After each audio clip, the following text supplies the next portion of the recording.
옆에 분하고 인사해 주십시오. 큰 은혜 받으십시오.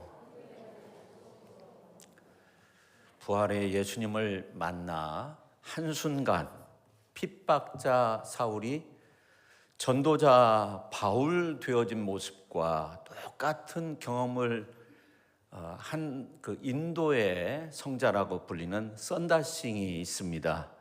이 썬다싱은 예수님을 영접하기 전에 힌두교, 이슬람교를 이렇게 섞어서 만든 종교였던 시크교의 교도였습니다.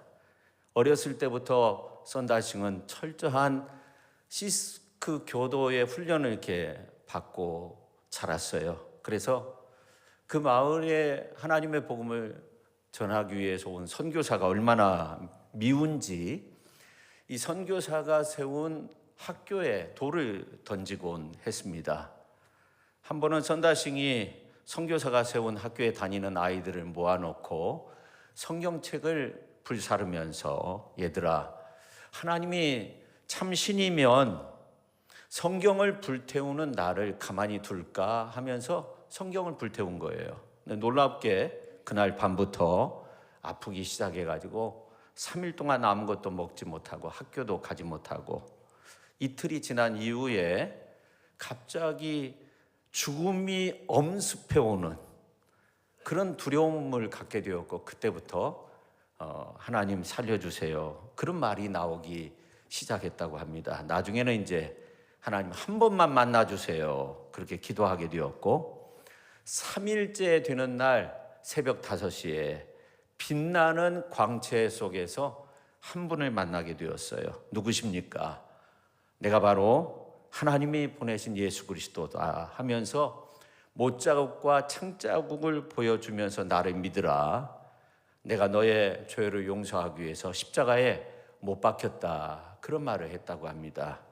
그래서 이 다메섹 도상에서 사울이 바울 된 것처럼 썬다싱도 아무것도 하지 못하고 그 자리에 엎드려서 무릎을 꿇게 되었고, 그동안 하나님을 대적하고 우상을 숭배했던 그 모습에서 아주 철저하게 회개하고 개종해서 평생 복음 전도자로서 살았다고 합니다. 어렸을 때부터 인도 땅을 맨발로 이렇게 다녔는데 많은 사람들이 맨발의 사도라고 그렇게 불렀다고 해요. 한 번은 이제 티베트 그 산속으로 기도하러 들어갔는데 이 사람이 오지 않는 거예요. 그래서 많은 사람들이 썬다싱 그분이 예수님은 아닐까, 잠깐 우리와 함께 했던 그런 식으로 많은 사람들이 그를 평가했다고 합니다. 오늘 이제 본문 말씀은 예수님을 만나고 난 후 완전히 새 사람 된 사울의 이야기가 나오죠. 특히 이 사도 바울이 되는데, 이 바울이 아그리빠 왕 앞에서 자신의 회심의 사건을 말하고 있습니다.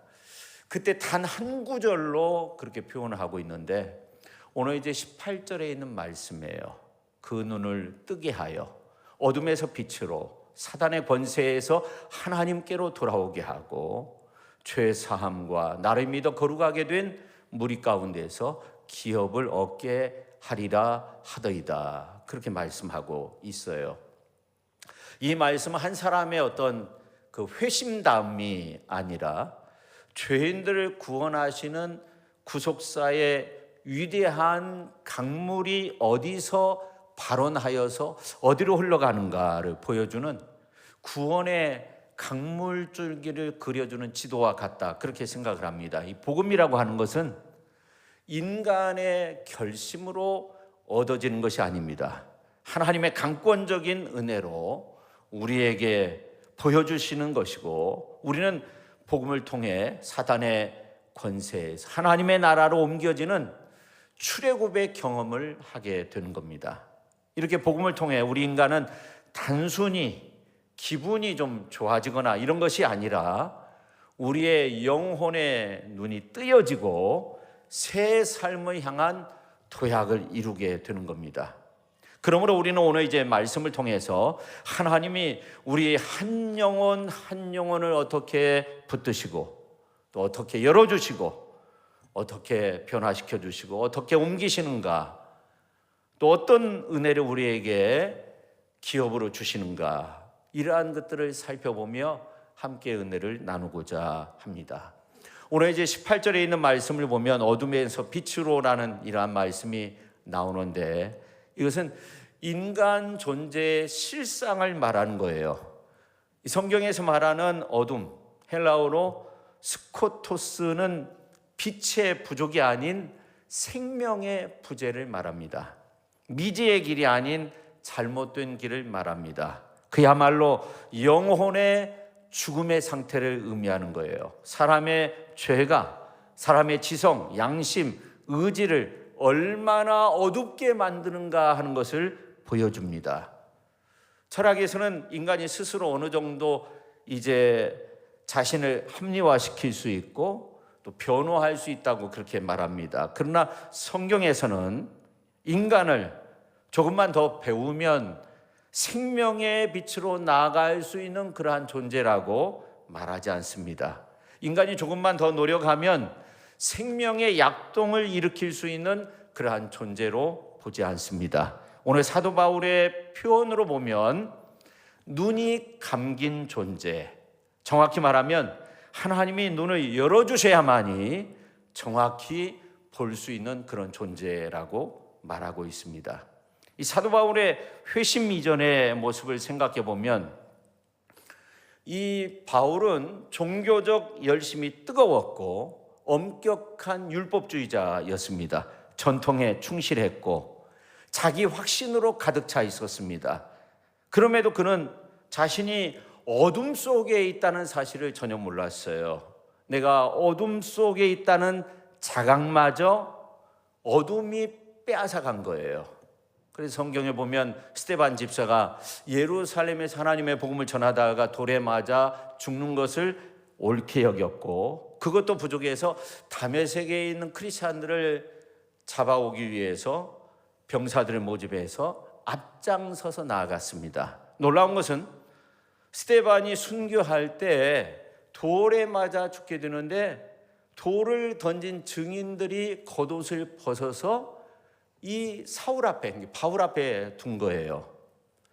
근데 신명기 17장 7절에 있는 말씀을 보면 어떤 사람이 큰 죄를 져서 그 사람을 돌로 쳐서 죽일 때는 증인이 먼저 돌을 던져야 했습니다. 근데 사울이라 하는 청년의 발 앞에 겉옷을 벗어서 두었다는 것은 이 겉옷이 돌을 던질 때 방해가 되기 때문에 그 옷을 사울에게 맡겼다는 거예요. 그러니까 이 사울이 이 행위를 주관하고 감독하는 그 위치에 있었다 하는 겁니다.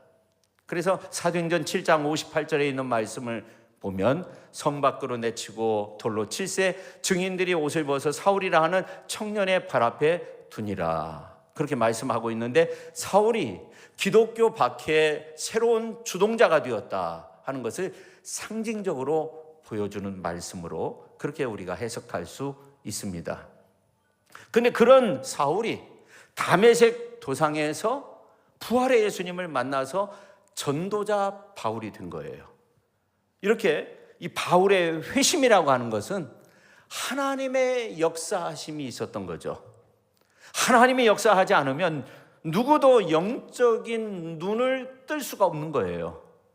그러므로 구원이라고 하는 것은 생명을 창조하는 하나님의 주권적 역사라고 그렇게 말할 수 있습니다.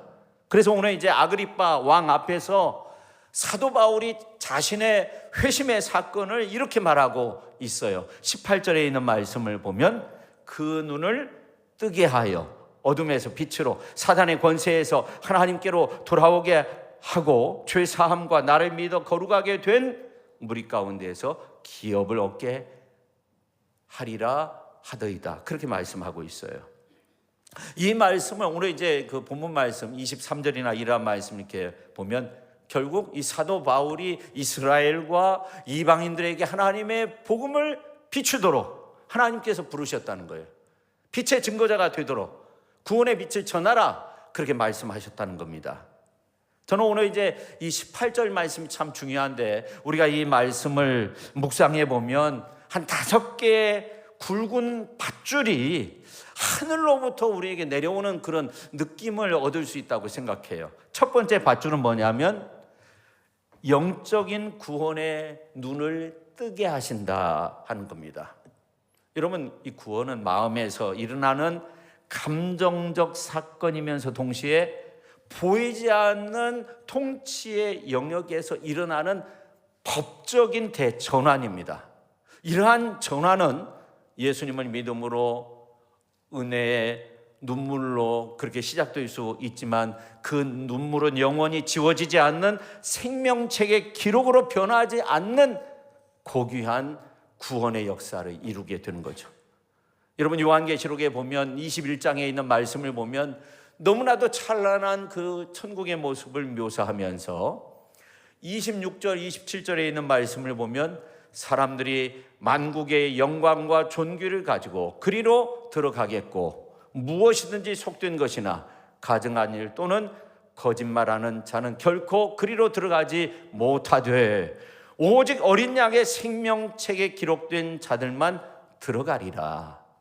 그 이름이 어린 양의 생명책에 기록된 사람들은 들어갈 수 있다, 그렇게 말씀하고 있어요. 그러니까 하나님은 한 사람을 예수의 사람으로 바꾸시는 이 회심의 사건을 통해서 생각이 좀 바뀌어진 사람으로 남겨두는 것이 아니라 그 이름이 생명록에 기록된 그 소속이 완전히 바뀐 사람으로 만드신다는 거예요. 그래서 오늘 이제 18절 전반절에 그 눈을 뜨게 하여라는 이 말은 성령이 그 마음에 빛을 켜심으로 이전에 볼 수 없었던 나사렛 예수 그리스도를 보게 만드는 거죠. 동일한 사건 속에서 동일한 인생의 길을 걷다가 이전에는 볼 수 없었는데 이제 나사렛 예수 그리스도를 보고 나의 구주로 영접하게 되는 것을 의미하는 겁니다. 마치 우리가 매일 저녁에 저녁 무렵에 산행을 하게 되었는데 어느 날 이제 새벽에 동터 올 때 이렇게 산을 올라갈 때 똑같은 길을 걷지만 전혀 새로운 곳에 온 것처럼 느껴질 때가 있어요. 마찬가지로 성령을 통해 은혜의 빛이 내 삶 속에 들어오면 내 삶의 전체적인 윤곽이 바뀌는 거예요. 전에는 이거 당연한 실수야, 이건 죄가 아니야, 이렇게 생각을 했는데 이게 죄로 보이기도 하고 십자가가 단순한 상징이야 이렇게 생각되었는데 십자가가 나를 구원하신 구원의 표적이 되기도 하고 하나님의 말씀이 단순히 이건 정보가 아니라 우리의 영혼의 생명을 주는 하나님의 말씀으로 믿어지게 되고 이렇게 우리의 영혼의 생명을 비추는 빛은 성령의 조망하에서 우리의 영혼의 망막을 열게 되는 거죠. 그리하여 우리의 영적인 눈이 열리는 순간 내가 진정 어둠 속에 있었다는 것을 우리가 느끼게 되는 겁니다. 빛이 오기 전에는 어둠이 편안했고 그것이 당연한 것으로 받아들여졌는데 빛이 오고 나서 어둠이 얼마나 차가운 것인가 하는 것을 느끼게 되는 거죠. 그러므로 어둠 속에서 비추는 빛은 따스한 위로이지만 동시에 폭로가 되는 거예요. 빛이 자기 연민의 고백이 아니라 죄의 자백을 낳게 되는 거예요. 나는 그렇게 나쁜 사람이 아니었다 이렇게 생각되었는데 이러한 생각들이 무너지면서 나는 하나님 앞에서 끝없는 죄인이다 이렇게 생각하면서 인간의 자랑이 꺼지고 오로지 하나님만을 바라보게 되는 겁니다. 하나님은 죄인을 낮추시되 파괴하기 위해서 낮추시는 것이 아니에요. 우리를 구원하기 위해서. 교만이라고 하는 것은 패망의 앞잡이지만 겸손은 예수 그리스도를 붙들게 만드는 거예요. 그래서 언제나 우리가 성령의 도우심으로 영적인 눈이 열려져서 겸손하게 하나님을 의지하면서 하나님의 구원의 큰 역사를 만들어갈 수 있는 우리 모든 성도님들이 다 되실 수 있기를 예수님의 이름으로 축원합니다.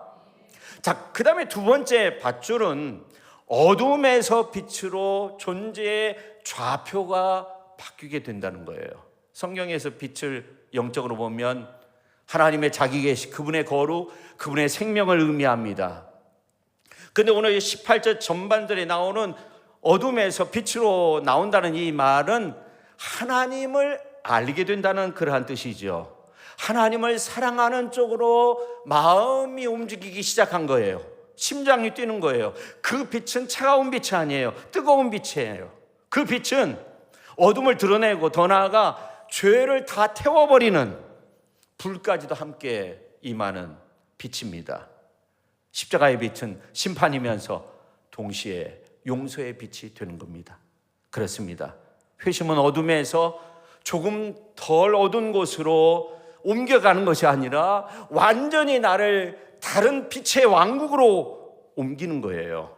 그러니까 예수 그리스도인의 회심은 삶을 재장식하는 것이 아니라 삶을 재창조하는 거예요. 성경에 있는 말씀을 보면 어떤 말씀들이 나오냐면 새롭게 한다. 복음을 통해서 새롭게 한다. 그런 말씀들이 많이 나오는데 시편 103편 5절에 있는 말씀을 보면 좋은 것으로 내 소원을 만족하게 하사 내 청춘을 독수리같이 새롭게 하시는 도다. 사도행전 3장 19절에 있는 말씀을 보면 그러므로 너희가 회개하고 돌이켜 너희 죄 없이의 함을 받으라. 그리하면 새롭게 되는 날이 주님 앞으로부터 이르게 된다고 그렇게 말씀하고 있어요. 디도서 3장 5절에 있는 말씀을 보면 우리를 구원하실 때 우리가 행한 바 의로운 행위로 말미암지 아니하고 오직 그의 긍휼하심을 따라 중생의 씻음과 성령의 새롭게 하심으로 하셨다고 그렇게 말씀하고 있어요. 이렇게 성경은 우리의 삶 속에 회심을 통해 새로운 변화의 역사가 아주 크고 놀랍게 이루어진다고 그렇게 말씀하고 있는 겁니다. 그러니까 사울이 바울 된 거고 예수님을 핍박하던 선다싱이 수많은 신비의 체험 속에서 성자가 되었어요. 인도의 성자로 불리워지는 위대한 하나님의 사람이 되었습니다.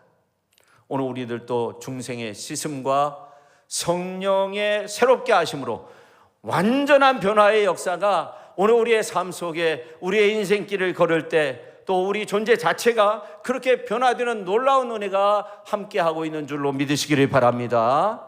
자, 그 다음에 세 번째 밧줄은 사단의 권세에서 하나님께 나아가게 된다 하는 거예요. 오늘 이제 18절에 날카로운 표현이 있어요. 사단의 권세에서 하나님께 돌아오게 하고 그런 말씀이에요. 사단의 권세에서 하나님께로 나아가는데 중립지대라는 것은 없는 거예요. 인간 스스로는 중립이다 이렇게 생각할 수 있지만 영적인 실제 속에서 인간은 어느 누구의 통치를 받느냐 그 문제 앞에 서게 되는 거예요. 쉽게 말하면 내 삶 속에 영적 예속이 나타나게 된다는 거예요. 예를 들어서 신천지 사람들은 교회에 오면 비난만 하게 되잖아요. 세상 사람들은 주일에 교회 나가는 거에 대해서 좋게 여기지 않아요. 그래서 사단의 권세에서 우리가 주 예수님께 돌아와야 하는 거죠. 하나님께 돌아와야 하는 거죠. 성도 여러분, 우리가 죄를 짓는다고 할 때 사실은 그 죄가 우리를 끌고 가는 경우가 참 많이 있어요. 오늘 이제 18절에 나오는 사단의 권세라는 것은 그냥 어떤 상상물이 아니에요. 하나님을 미워하게 만들고 진리를 왜곡하게 만들고 예수 그리스도를 거부하게 만드는 그런 세력을 말하는 거예요. 이러한 가운데 회심이라고 하는 것은 무언가 그 사단의 권세에서 우리를 끄집어내는 거예요. 마치 출애굽하는 것과 같은 거예요. 출애굽할 때 이스라엘 백성들이 결단해가지고 출애굽한 것은 아니에요. 하나님의 능력이 있었던 거죠.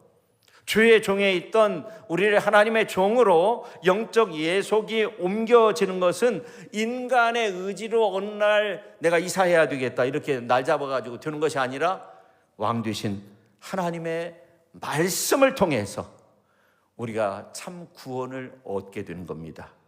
근데 이러한 놀라운 말씀들이 성경에 너무나도 많이 기록이 되어져 있는데 로마서 8장만 봐도 왕 되신 주님의 그러한 초청의 말씀, 능력의 말씀들이 너무나도 많이 나오는데 21절에 있는 말씀을 보면 그 바라는 것은 피조물도 썩어짐의 종노릇 한 데서 해방되어 하나님의 자녀들의 영광의 자유에 이르는 것이니라 그렇게 말씀하고 있어요. 또 11절에 있는 말씀을 보면은 예수를 죽은 자 가운데서 살리신 이의 영이 너희 안에 거하시면 그리스도 예수를 죽은 자 가운데서 살리신 이가 너희 안에 거하시는 그의 영으로 말미암아 너희 죽을 몸도 살리신다는 거예요. 그 다음에 그리스도 예수 안에 있는 자에게는 결코 정죄함이 없나니 1절이죠. 2절 말씀을 보면 이는 그리스도 예수 안에 있는 생명의 성령의 법이 죄와 사망의 법에서 너를 해방하였다. 그렇게 말씀하고 있어요. 그러니까 로마서 8장만 봐도 하나님의 어떤 말씀의 그 은혜 속에서 우리가 새롭게 하나님께로 돌아옴으로 참 자유와 참 기쁨과 해방의 그 진리의 삶 속에 살게 되는 그 은혜를 누릴 수 있다는 말씀이 정말 많이 나오죠. 그래서 오늘 18절에 나오는 하나님께로 돌아온다는 것은 무엇입니까? 그냥 습관적으로 교회에 나온다 이런 것이 아니라 하나님이 우리의 삶 중심에 계시는 거예요. 하나님이 우리의 삶의 중심에 계셔서 하나님께서 기뻐하시는 일들을 행하는 거예요. 하나님께서 무엇을 해 주시면 내가 믿겠다 이것이 아니라 하나님이 어떤 분인지 알고 예수님이 어떤 분인지 내가 믿었기 때문에 이제 내가 주님을 믿고 주께 속한 자 안에서 살겠다는 그런 어떤 결단이 그 속에 있는 겁니다. 여러분, 설에 왜 가족들이 많이 모일까요? 제가 CBS 방송에 들어보니까 사람도 연어처럼 휴기 본능이 있어서 다시 모이는 것이 아니라는 거예요. 그럼 왜 모일까? 우리가 한번 생각을 해보면 복을 빌어주고 덕담을 나누고 그러기 위해서 모인다는 거예요. 우리가 이건 뭐 피부치니까 함께 모여서 이렇게 뭐 예배도 드리고 또 서로 음식도 먹고 그런 것이 아니라 사실은 덕담을 나누고 복을 빌어주고 그런 시간이 되어야 한다.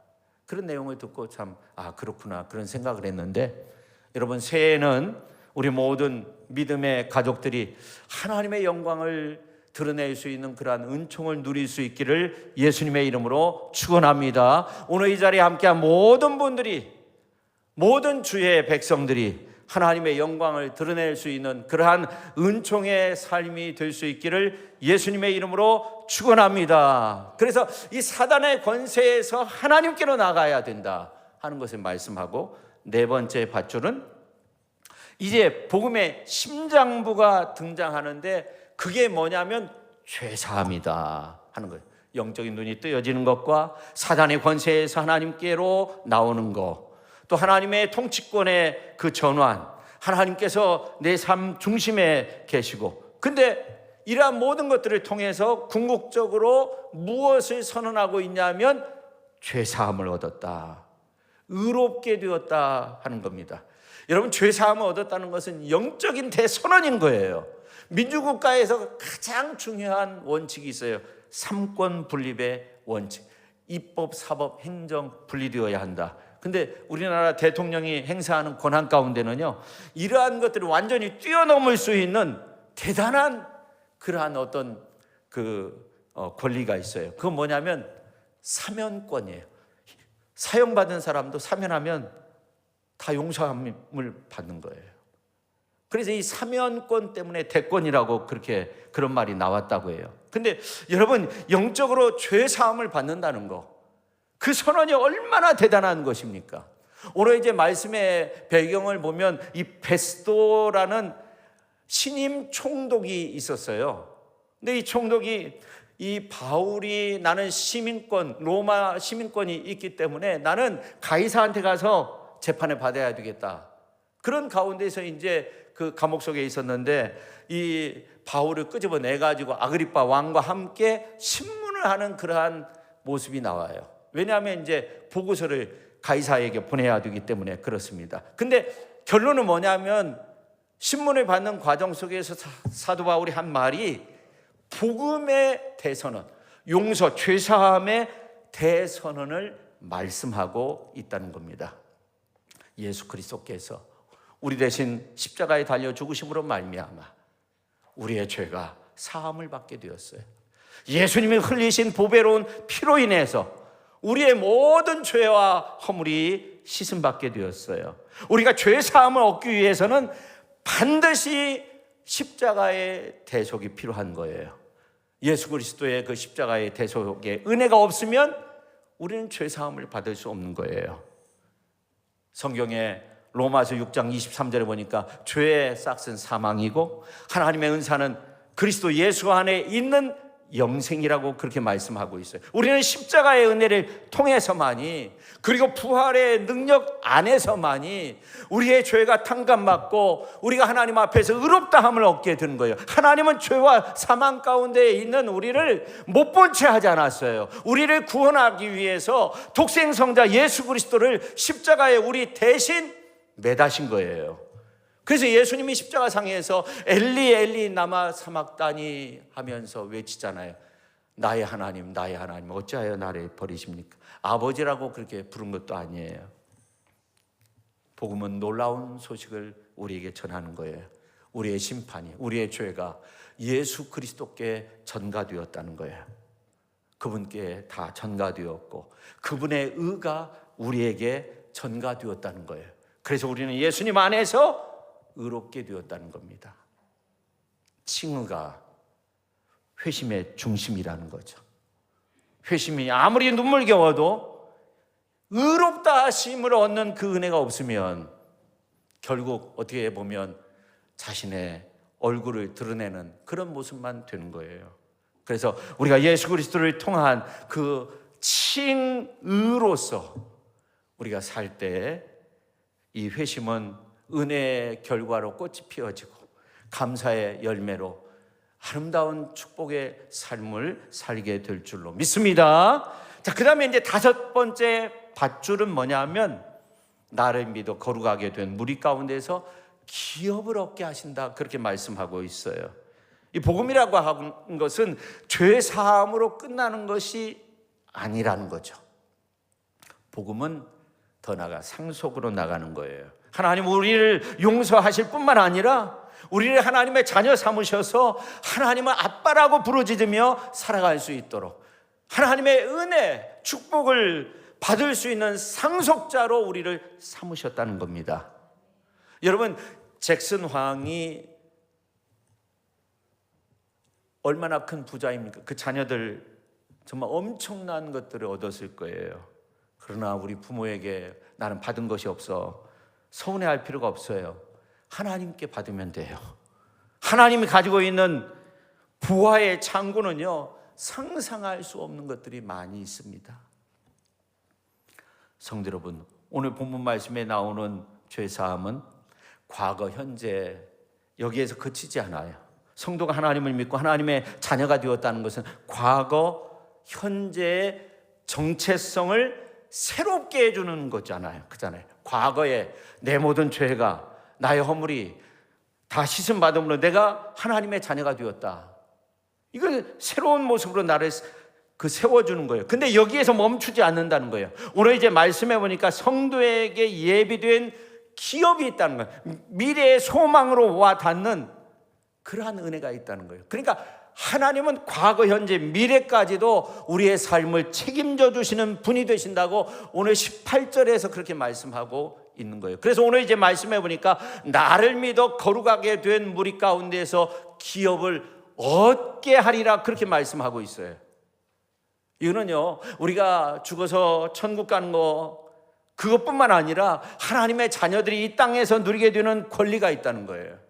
우리는 예수 그리스도를 통해서 과거의 모든 죄가 청산받았을 뿐만 아니라 하나님은 내 아빠라고 부를 수 있는 권리가 주어졌고 하나님의 자녀가 되어서 하나님이 예비하신 그러한 은혜와 축복을, 유업을 받아 누릴 수 있는 그러한 기쁨의 삶이 우리에게 주어져 있음을 믿으시기를 바랍니다. 그래서 이 회심이라고 하는 것은 우리가 의롭게 되었다 이거로 끝나지 않는다는 거예요. 하나님의 자녀가 되는 것으로 완성이 된다는 거죠. 하나님의 자녀는 두려움으로 사는 존재가 아니에요. 담대함으로 사는 존재예요.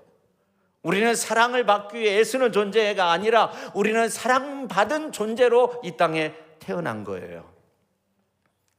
그러면 한 가지 묻고 싶은 게 있어요. 이 모든 과정에서 나에게 필요한 것이 뭘까? 나에게 필요한 건 뭘까? 바로 믿음이죠. 믿음은 공로가 아니에요.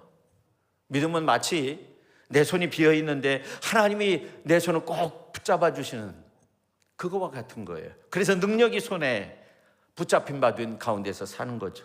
우리의 발걸음도 하나님이 기뻐하시는 길로 가도록 이끄시고, 하나님을 온전히 찬양하고 하나님을 온전히 기쁘시게 하는 삶이 되도록 그렇게 우리를 이끌어 주시는 거예요. 그뿐만 아니라 우리의 눈도 영적으로 아무것도 모르고 아무것도 볼 수 없는 눈이었는데 성령께서 내 눈을 뜨게 하셔서 예수 그리스도를 바라보게 되었고, 내가 정말 내 손과 발이 예수 그리스도의 영광을 위해서 살아갈 수 있는, 하나님이 기뻐하시는 일을 하면서 내 삶 속에서 열심히 일하고 그렇게 살아갈 수 있도록 그렇게 하나님께서 우리를 인도해 주신다고 했을 때 그 삶의 모습이 얼마나 아름답겠습니까?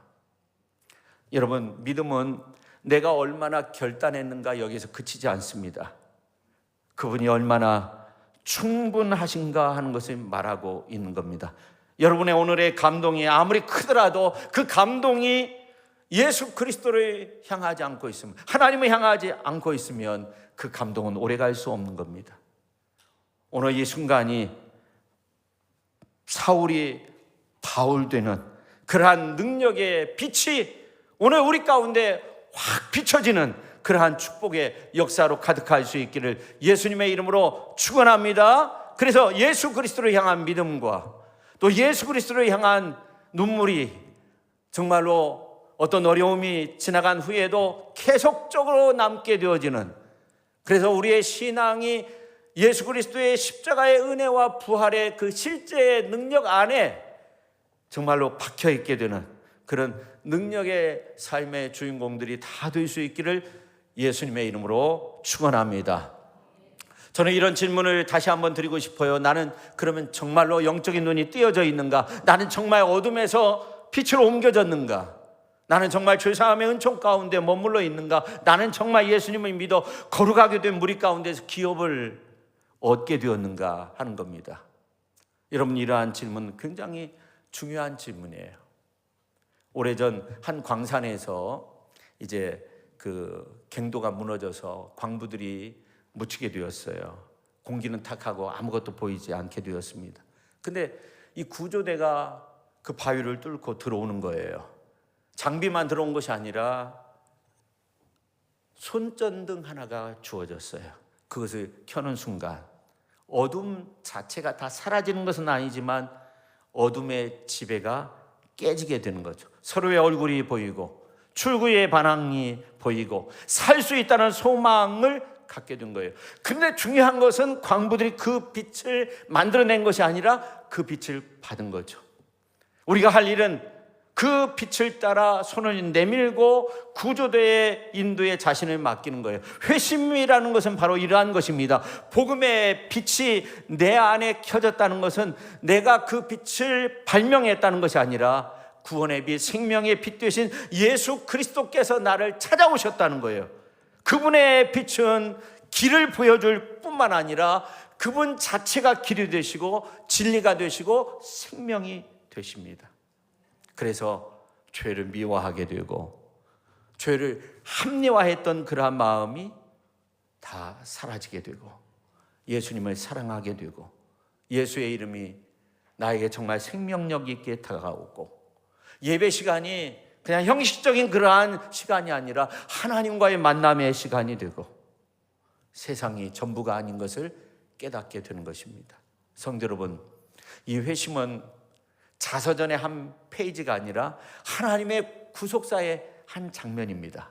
하나님은 어둠 속에서 빛이 있으라 그렇게 말씀함으로 어떻게 합니까? 어둠의 요소를 다 물리치고 창조의 역사를 이루었어요. 마찬가지로 빛은 예수 그리스도의 은혜 속에서 우리를 환하게 비추는 생명의 역사를 우리 안에 만들어갈 것입니다.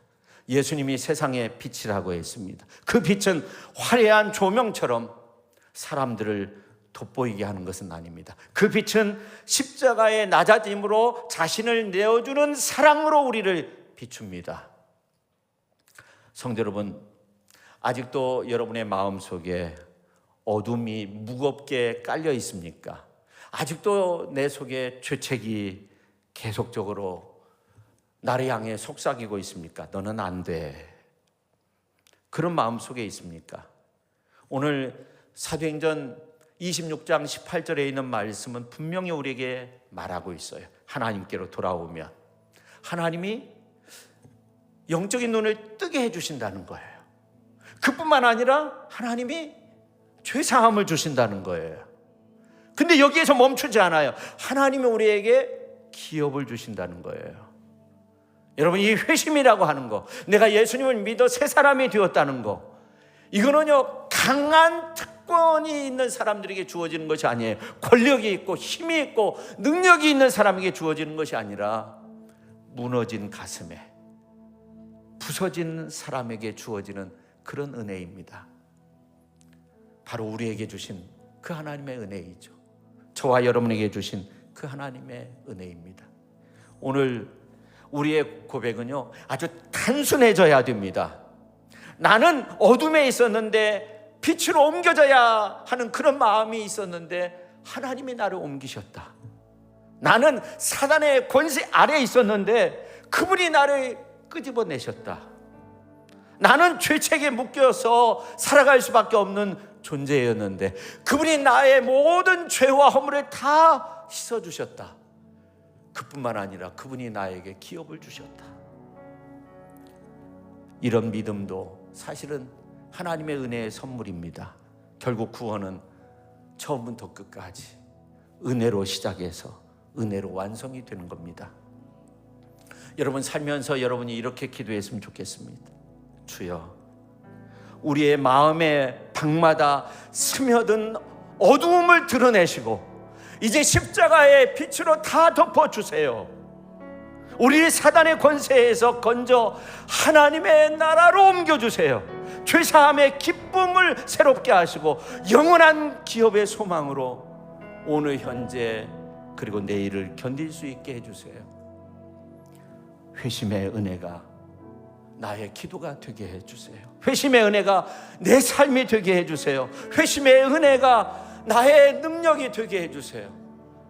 나의 말씀이 되고 나의 설교가 되고 나의 찬양이 되고 나의 기쁨이 되게 해달라고, 그런 마음으로 승리의 길을 걷는 축복된 새해가 될 수 있기를 예수님의 이름으로 축원합니다. 기도하겠습니다. 하나님 아버지,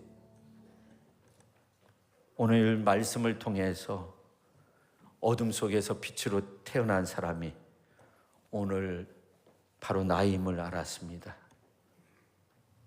우리는 세상 가운데 파묻혀서 어둠 속에 숨겨져 있는 존재인 것을 전혀 깨닫지 못하고 그렇게 살아왔던 모습이었습니다. 그런데 오늘 말씀을 통해서 알았습니다. 우리를 완전히 새롭게 하시고 우리에게 기업까지 허락하신 그 은혜가 우리에게 있음을 알았습니다. 그 은혜와 능력 안에서 승리하는 귀한 우리 모든 성도님들이 다 되게 하여 주세요. 예수님의 이름으로 기도하옵나이다. 아멘.